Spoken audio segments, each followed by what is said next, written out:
Hello to everyone that's joining us now. I'm Rose from the product marketing team here at AHA.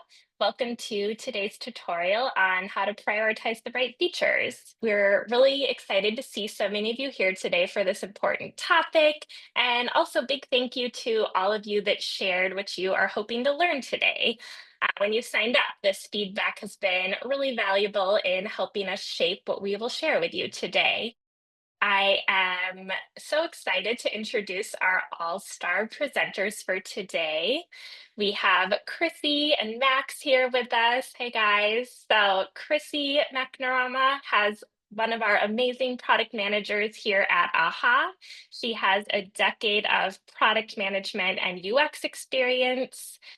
And has helped lead the creation of our prioritization pages and limit line functionality. So she has really great real life experience of how AHA PMs prioritize features to share with you today.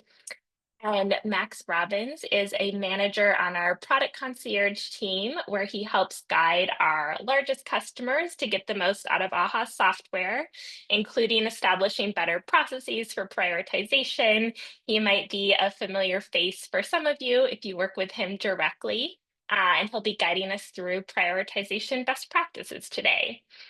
Again, we're so happy you all are here with us live. We hope you leave today's tutorial feeling confident about which features to say yes or no to with our experts' tips on prioritizing effectively. So let's go ahead and get started. I'll hand it over to you, Chrissy. Yeah, thank you, Rose. And hey, everyone. I am really excited to be here today to talk to you all about prioritization.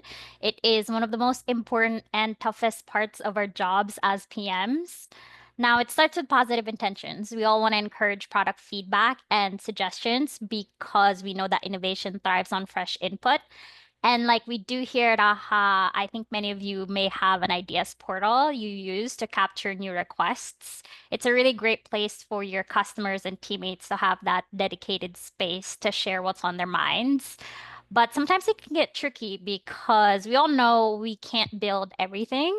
And even if one of your stakeholders thinks X feature might be really important, if it doesn't connect to your strategy or if it's too high effort for low impact, it might not make sense to implement. And so this is where it becomes extremely important to have an objective and transparent process in place that'll help you vet new ideas and be able to explain the why behind your decisions.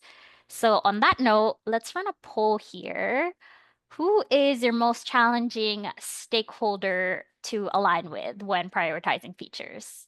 And I know from personal experience, these groups can all have their own unique challenges, but go ahead and share with us the most vexing one. You can choose from customers, engineering, sales, or other. And if you choose other, let us know who that is, other group, who the other group is in the chat. And don't worry, it's an anonymous poll, so you can definitely be honest. Cool. Well, it looks here to be almost even across all of these. I see executives might be the top group, but we all know we need to coordinate with all of these folks, right? So we'll, of course, go through that process, thinking about all of them. All right, so Max will share how the prioritization tools we built in AHA make this process transparent, giving you multiple touch points throughout your process. And so we're going to be talking about how you can score new ideas based on your strategy and only promote the ones you're certain you'll build. We'll also talk about how you can refine your backlog and rank your features using priority limit lines to make tough decisions. And of course, we'll also touch on how to align on priorities using a shared whiteboard to drive meaningful conversations about which features will be most valuable. So with that, let's dive in. Over to you, Max. Thank you, Chrissy. As a former PM, I know firsthand how tough prioritization can be. So I'm excited to walk you through how to tackle it with confidence today. When you signed up, many of you shared what you are hoping to learn. I saw that we had a mix of brand new AHA users and experienced power users in the room. So as we go through today's session, I'll cover the fundamentals to help you get the most out of AHA and also share some pro tips for those looking to refine their approach. Before we dive into the prioritization best practices and functionality, let's start with the AHA framework, which you can see here on my screen. This same framework is available in the knowledge section of your account under frameworks, and you are also able to build your own framework to define how you are working within AHA. The AHA framework outlines the stages of a strategic approach to agile work, from setting strategy to building and launching functionality, and it all starts with a clear strategy, because that's what helps you confidently decide what makes the cut and what doesn't. For this tutorial's purposes, let's assume we have set ourselves up for successful prioritization by doing three things. First, we have our strategy in place, product vision, goals, and initiatives. Second, our key internal stakeholders are aligned with our strategy. And third, we've set up an ideas portal to capture valuable product feedback. If you need more help with strategy or idea management, we've got you. We've covered both topics in recent tutorials, and we'll drop links to those recordings in the chat now. But today we are focused on prioritization. That means we're working in the capture, explore, and plan stages, scoring ideas, gathering feedback, and refining your feature backlog. So let's take a look at this in action. Now, many great features start as ideas from your customers. Chrissy spoke earlier on how important ideas portals are for capturing that feedback.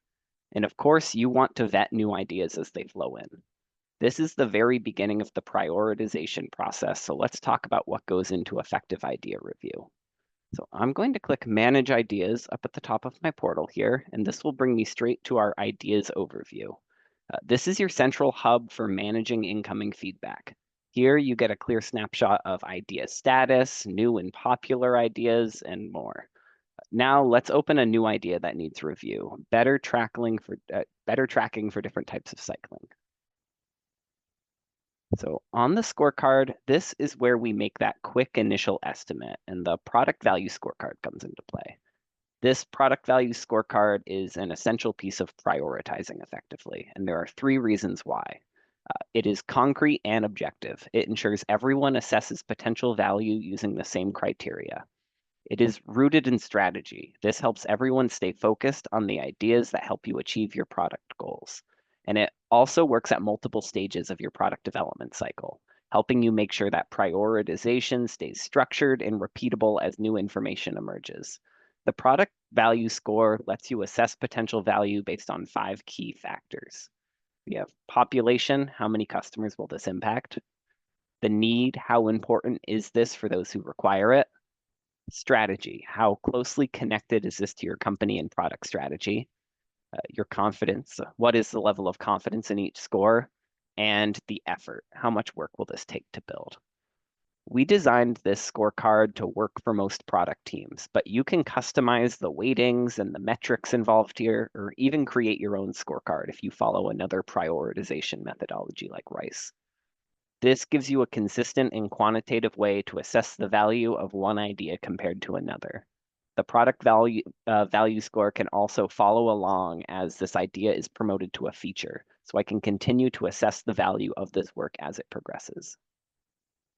Now, this idea is new and doesn't have a ton of votes yet, but I can see it as a proxy vote from one of our biggest customers, and I know activity tracking is a major initiative for us this half. So I'm going to go back to the score and bump up both the strategy and need scores.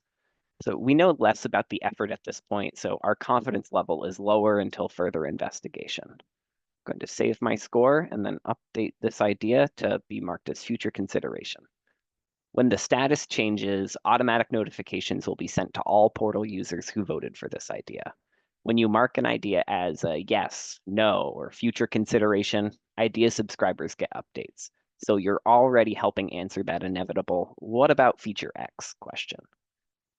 Now, what if we want to evaluate multiple ideas at once? Say, all the ideas that relate to an upcoming initiative. The customers I work with love using the prioritization view for this. So let's take a look. You can open up the prioritization view here. And this is the ideas prioritization view. This view makes it super easy to filter for a specific group of records, quickly adjust our initial scores, and rank them in priority order. So we're going to create a new report here, and we only want to be reviewing ideas in our activity tracking category and only ideas in the needs review and future consideration status. The prioritization report, when you first create it, all of your ideas will be in the unranked category. But once I've filtered these down, I can then move the records over into my active view. And then as a starting point, I can sort these records by the product value score. Now that the ideas are in the prioritization list, we can adjust the scores based on new insights. So adjust these and edit them right in line here. And if you're using Ideas Advanced, you can pull in columns for organization and revenue impact. So for example, if I search organizations, I can pull in fields for organization count and organization revenue.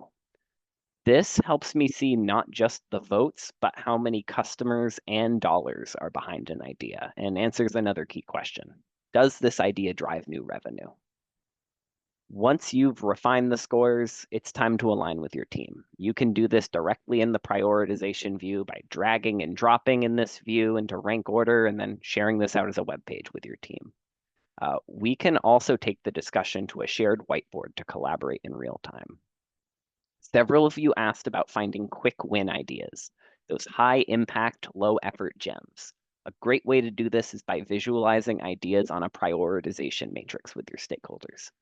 So right from my prioritization view, I can go up here and click to add this to a whiteboard as records. And I'll create a brand new whiteboard in my workspace.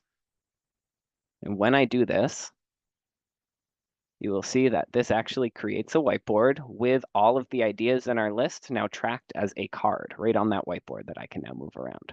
Now, this is the same as the idea record. I can open this. It is the same record. It's just a visualization of it on the whiteboard. If I zoom in, you can see that this idea is showing the product value score and the number of votes included on this idea. You can also easily customize the layout of this card right here to add in additional fields that you want to show.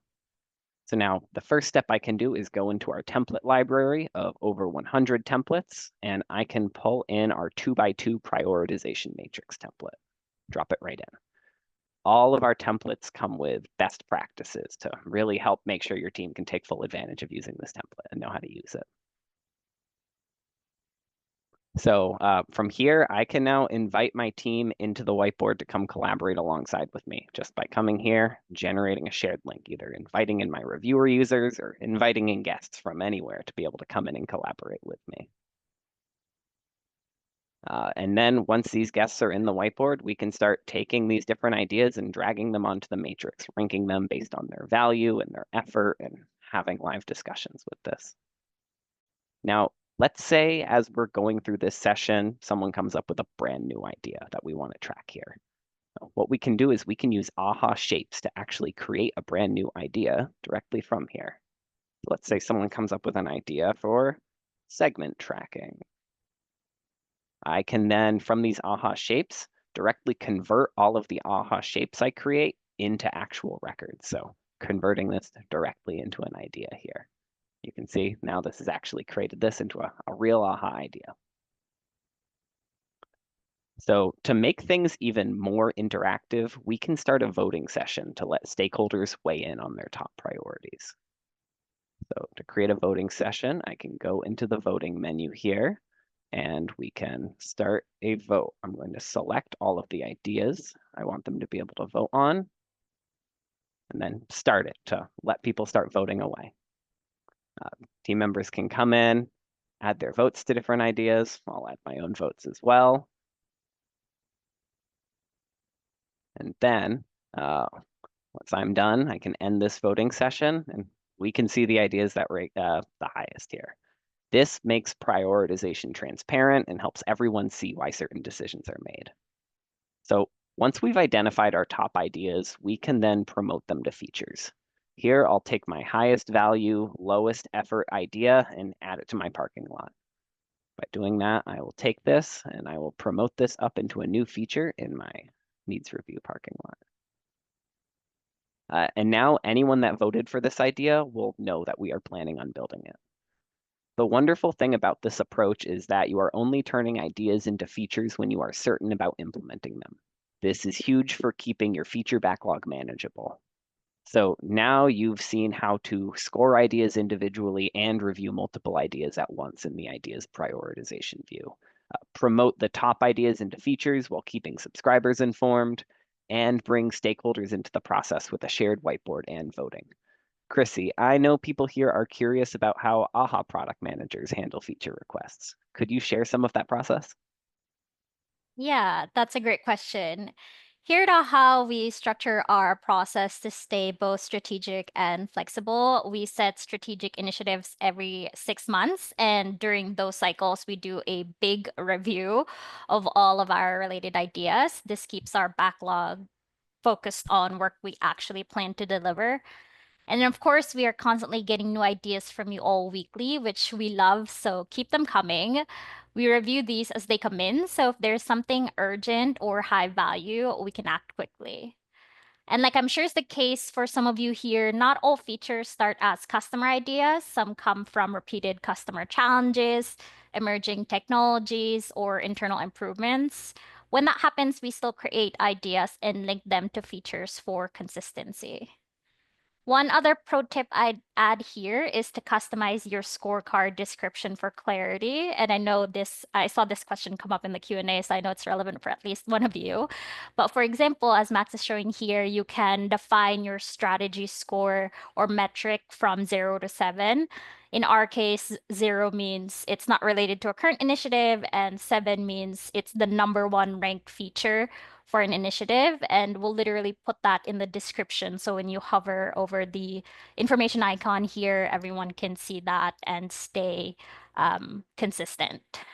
And of course, we refine these metrics as we go through our different prioritization touch points from that initial idea to reviewing all related ideas during strategic planning, and then ultimately prioritizing the top features on our roadmap. Thanks, Chrissy.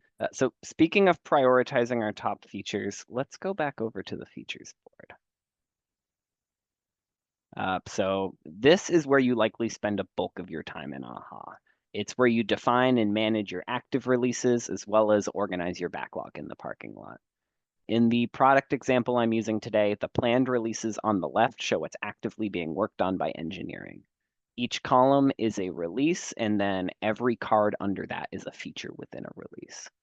And then the parking lot over on the right, which I can expand here, this shows work that has not yet been planned into a release. Let's go through how to organize this and get some helpful structure in place for analyzing and prioritizing features. So starting with our needs review parking lot. This parking lot holds features promoted from our portal that need further analysis before development. Those of you with eagle eyes can see that our new better tracking for different types of cycling feature that we just promoted is at the top. I also have two other parking lots, up next large and up next small, to organize analyzed features that are ready for development, but not yet scheduled. You might group yours by theme, product area, or another grouping that fits your workflow. I personally like to use up next large and small because it keeps things simple for PM and dev to identify what's ready to work on next. No matter how you structure your parking lot, make sure it clearly shows what still needs review and what's ready for development. Your statuses should reflect this too.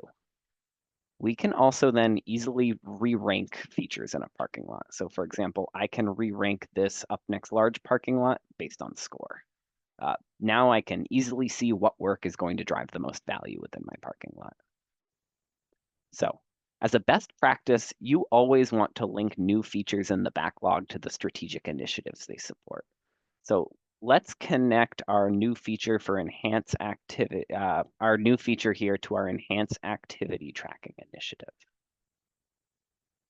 If a feature doesn't align to one of your current initiatives, that's a red flag. It probably belongs back in the ideas portal rather than cluttering the backlog. Then, of course, you'll want to spend time on the exploration that needs to happen as you look further into those new features and get early alignment on what you want to build and what it will take. This helps really bring those executives, salespeople, and other groups along with you when you get feedback on early concepts and explore the requirements on how to solve a customer problem.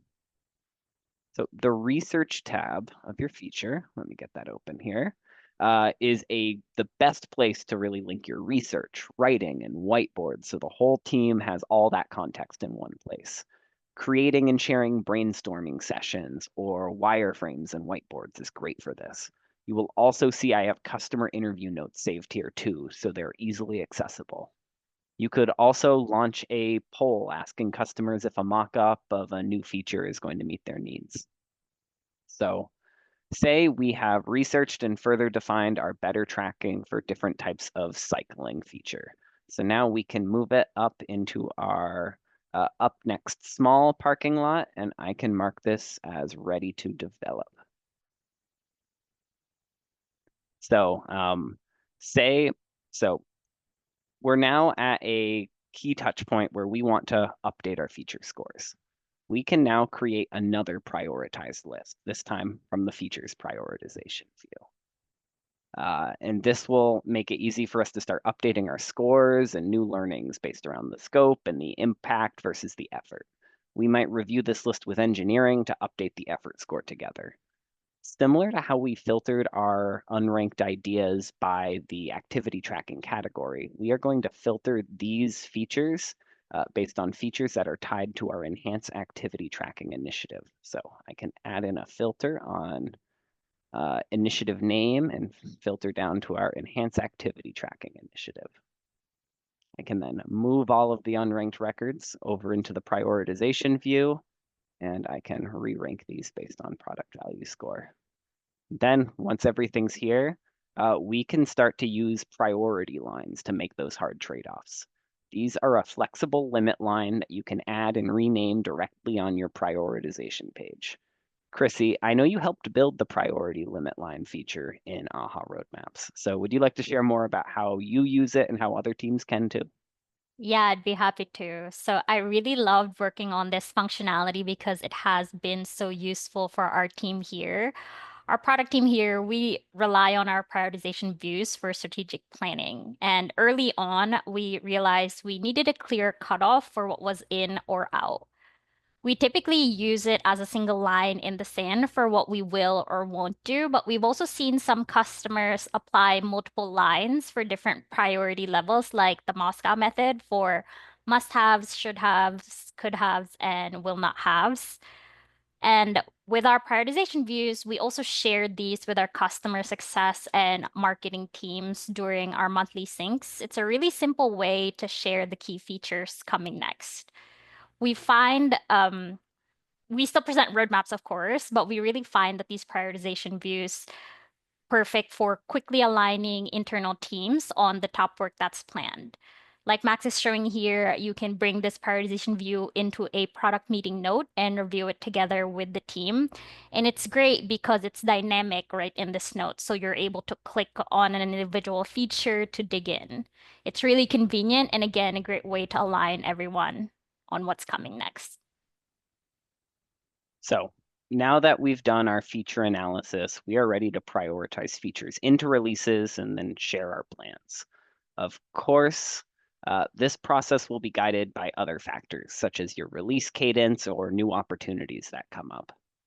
Regardless of how often you release, having all of your backlog features analyzed with your strategy and score will help keep you focused on your goals and what you want to achieve, and help you work more efficiently with other teams involved. So let's go back to our features board and move our top scoring features into our next release activity tracking enhancements. We're keeping things pretty simple with our release names here, but you can set up releases to fit the way your team works, whether that's a time-based cadence for monthly or specific launch names like we have here. So I'm going to drag over our better types of track length feature and a couple of these large items from our backlog that relate back to activity tracking as well. And then we'll go through and make sure no dependencies prevent us from delivering on our top rank features on time. And of course, you can send your prioritized features to development seamlessly with AHA Develop or set up integrations with your dev tool of choice. So say your team has finished prioritizing features in a few major releases. Other internal teams like sales and engineering want to get the details of what's coming and when. Let's cap things off with a roadmap to show off our plans. So the strategy roadmap is a great option for helping teams visualize all the work that best supports your product strategy. The strategy roadmap shows your initiatives, and then you can drill in to see the details of the epics and features underneath and visualize dependencies. And you can be confident that each piece of underlying work will create value because we've objectively scored each of the features within them. This is when you'll get questions about, what about feature X? If a stakeholder notices their favorite idea did not make it into the roadmap. But because you have followed a clear process, you can show and explain the thinking behind your decisions of why that feature was not included. And because you brought your stakeholders along with you on the journey, the roadmap won't come as a surprise.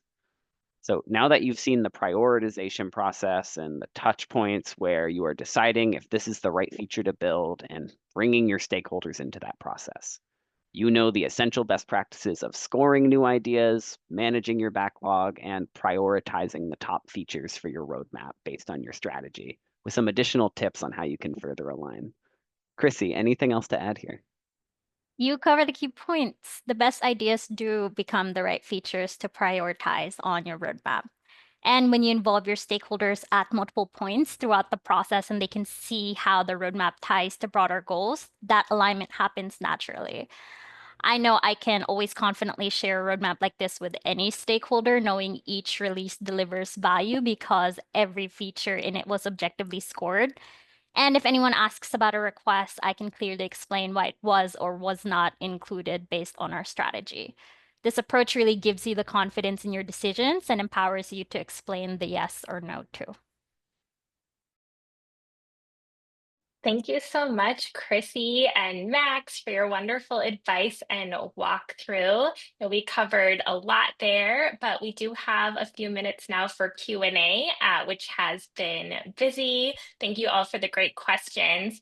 And I'll start us off with one that came up a couple different times. So this person says, I have a large backlog of 1,000 plus features, plus ideas to categorize, group, and prioritize. Where do I get started? Chrissy, do you want to take this one? Yeah, definitely. So first, if you've been doing this in something like a spreadsheet and are just starting to use AHA roadmaps, definitely import these as ideas, not features. So you can go through the prioritization process we've just described and avoid overwhelming yourselves with thousands of features you might not actually get to.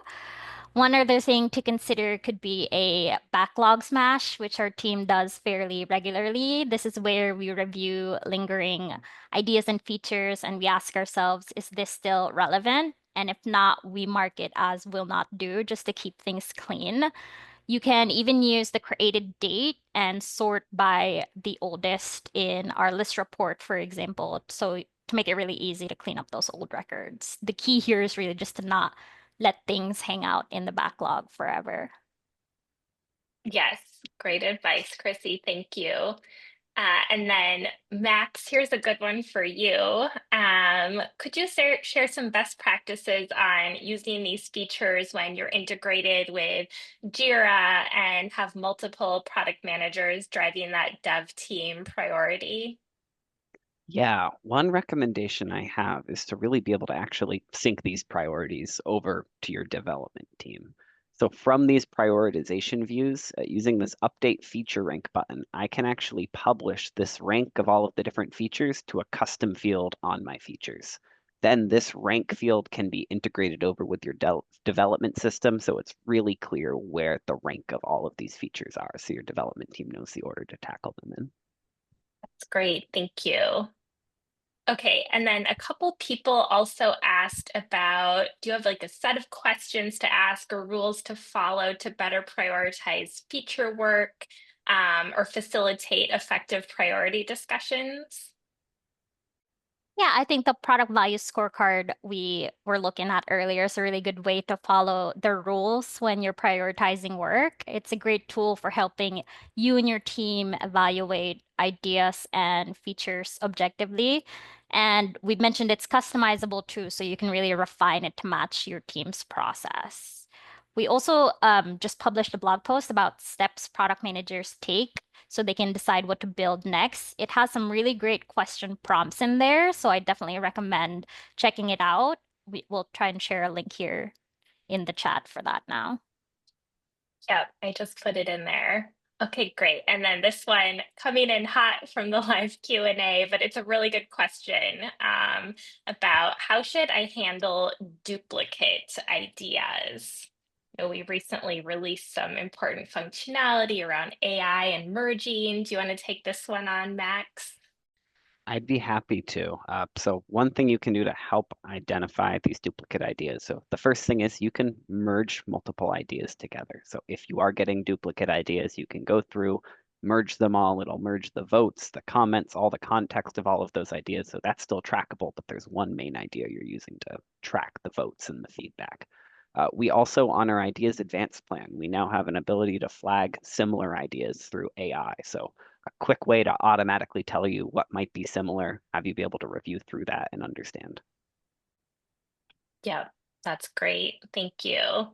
Okay, and then we did have a couple people ask if you could just show one more time how you got those ideas records in a whiteboard. I know it can be kind Yeah, of quick if you've never seen it before. So if you want to just walk through that one more time, I think that would be helpful for folks to just see it in action again. of course. So this is up in this little arrow button up in the top right. There's a button to add to a whiteboard as records. Now you can do this from prioritization reports, but you can also do this from list reports and pivot reports, as well as we recently added the ability to export a Gantt chart into a whiteboard as well. So lots of options. When you're on a whiteboard, see if you can move it in, or when you're on a roadmap, see if you can move it into a whiteboard. There's lots of possibilities to take that and really start managing and working with that from a whiteboard. Yes, so many. Thank you. Okay, and then a couple more related questions for the prioritization view we'll take, and then I think we'll wrap it up after that. So someone is asking how and if the prioritization view works differently for initiatives. I know we focused on ideas and features today, but that is, I think, helpful for folks to know that you can do this for initiatives too. Chrissy, I know your team does that. So whoever wants to take this question on. Yeah, so I just navigated to this, but if I go up to my initiatives here, then I can filter down to the prioritization view, and this is the same exact view, but for prioritizing those larger strategic initiatives your team is planning, typically in the sense of like an annual or a quarterly planning of those bigger pieces of work that you're going to be taking on. Chrissy, anything to add? Yeah, no, it's essentially the same thing. You might just be able to add different columns or fields depending on the record type that you're using. Mhm. And yes, someone asked if you can add multiple limit lines in the prioritization view, like must have and stretch. And yeah, as you can see Max doing now, you can add multiple lines and customize how they're named based on how your team works. I think that was kind of the majority of questions that came up multiple times. Thank you all that are here with us now for asking so many great questions and for joining us today. We hope you're feeling more confident in your prioritization abilities, seeing all these options of functionality in AHA to use with your team. Okay, thank you, Chrissy. Thanks, Max. Thanks, everyone, for joining us, and have a great rest of your day, all. Bye bye.